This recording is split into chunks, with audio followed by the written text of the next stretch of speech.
భారత ఉపరాష్ట్రపతి జగదీప్ ధన్కడ్ సోమవారం తన పదవికి రాజీనామా చేశారు. ఆయన తన రాజీనామాను రాష్ట్రపతి ద్రౌపది ముర్ము ఆమోదించారు. రాజకీయాల్లో ఉన్నతమైన పదవుల్లో కొనసాగిన జగదీప్ ధన్కడ్ సివిల్ సర్వీస్ పరీక్షల్లో ఉత్తీర్ణుడయ్యారని చాలా కొద్ది మందికి మాత్రమే తెలుసు.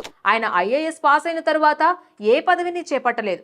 బదులుగా ఆయన న్యాయవాదిగా తన వృత్తిని ఎంచుకున్నారు. 1979లో రాజస్థాన్ బార్ కౌన్సిల్లో చేరిన తరువాత ఆయన రాజస్థాన్ హైకోర్టు, సుప్రీంకోర్టులో ప్రాక్టీస్ చేయడం ప్రారంభించారు. 1990లో కేవలం 35 సంవత్సరాల వయసులోనే ఆయన రాజస్థాన్ హైకోర్టు బార్ అసోసియేషన్ కు అతి పిన్న వయస్కుడైన అధ్యక్షుడయ్యారు. అదే సంవత్సరంలో ఆయన సీనియర్ న్యాయవాది హోదాను పొందారు. ఈ న్యాయ నైపుణ్యం జగదీప్ ధన్కడ్ రాజస్థాన్ లోని జాట్ కమ్యూనిటీకి ఓబీసీ హోదా కల్పించడంలో కీలక పాత్ర పోషించడంలో సహాయపడింది. జగదీప్ ధన్కడ్ 1951 మే 18న రాజస్థాన్ లోని ఝుంఝును జిల్లాలోని కిధానా అనే చిన్న గ్రామంలో ఒక జాట్ వ్యవసాయ కుటుంబంలో జన్మించారు.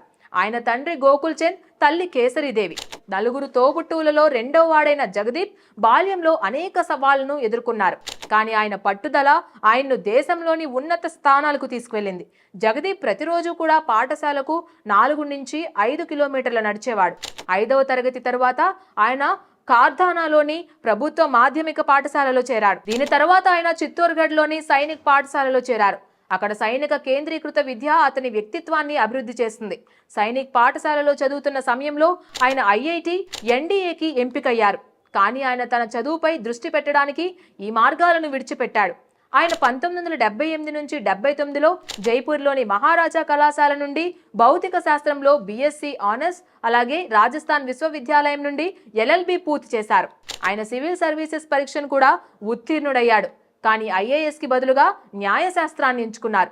జగదీప్ ధన్కడ్ 1989లో జనతాదళ్ టికెట్ పై ఝుంఝును నుంచి లోక్సభ ఎన్నికల్లో గెలిచి తొలిసారి ఎంపీ అయ్యారు.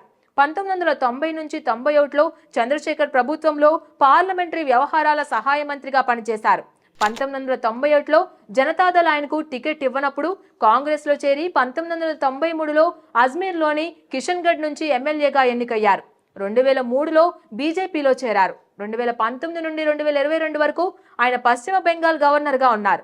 2022లో ఎన్డీఏ ఆయన్ను ఉపరాష్ట్రపతి అభ్యర్థిగా నామినేట్ చేసింది. మార్గరెట్ అల్వాను 74.37% ఓట్లతో ఓడించడం ద్వారా ఆయన గెలిచారు. అయితే అనారోగ్య కారణాల వల్ల ఉపరాష్ట్రపతి పదవికి రాజీనామా చేసినట్లు తెలుస్తోంది. Please subscribe to the channel and download the Politicos app from the links in the description.